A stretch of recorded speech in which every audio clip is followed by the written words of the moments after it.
Hello mga bes, kukwento ko nga sa inyo kung anong ginawa ko noong linggo. Ang kwento sa akin ay pupunta daw kami ng pet fair. Pero nang dumating kami ay lalaking naka-apron yung sumalubong sa akin tapos bigla na lang akong binitay dyan. Uy, napag-alaman kong igugurum pala ako. Siyempre bago kami umalis ay nagkalat muna ako ng lagim. Sunod na rin pinuntahan ay sa park. Dito nga ay nag-ikot-ikot kami at pasyal-pasyal. Ayan at pinagod ko si mami dahil walang exercise. Ayun, nagkasakit tuloy ulit ngayon. Nagsawa na nga kami dyan ay pumunta na kami sa pet fair. Dalawang araw lang to mga bes, on July 13 to 14. Sobrang ganda nga dito mga bes dahil ang dami-daming stalls na nagbebenta ng pet supplies. Nakakatuwang makita yung mga fur parents na nagsha-shopping para sa kanilang mga fur babies. Tamang sipat lang ng binibini. Hey baby girl. Uy, pasimple pang di ako nakita. Heaven niya ito para sa mga fur parents mga bes. Ang kukit ng mga damit at accessories nga dito. Meron na ata lahat dito mga bes, mga pet treats, pet food, accessories, at lahat ng pet essentials. Hindi rin magugutom yung mga fur parents na namimili dahil meron ditong mga bilihan ng drinks and food.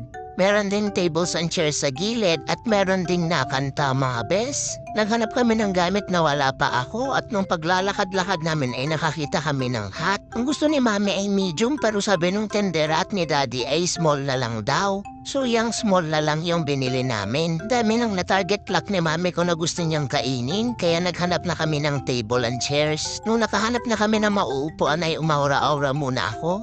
May mga nag-picture-picture nga din sa akin mga bes. Bagay nga daw sa akin yung hat. Ganda na ambience dito mga bes, yung daming masasayang pamilya na nag-chill lang. Pagbalik ni mami ko galing sa pagbili ng food ay nakilala nga namin itong si Pepper at si Popstar. Tinanong nga daw nila si Daddy kung ako daw si Chopper. Nakakatuwa kasi lagi daw nila akong pinapanood. Binibigyan namin ng small gift ang aking mga best na nakakilala sa akin sa labas bilang tanda ng aming pagkikita. Kaya't na-videohan pa na pasimple akong mahalik sa fur mom ni Popstar. Nakakatuwa mga best dahil binigyan din nila ako ng bag. At ayan nga mga best at busy-busy akong humahalik kay Pepper. Sobrang na-appreciate nga namin tong bag na binigay sa amin at sinuot na nga sa akin mga bes. Nagtsikahan saglit yung aming mga fur moms at ilang sandali ay nag-bye na sila. Sayang at hindi ako nakapag-goodbye kiss kay Popstar. Huy, ganap na ganap nga kami ngayong araw at thank you Lord sa lahat ng blessings. And that's it for my kwento mga bes.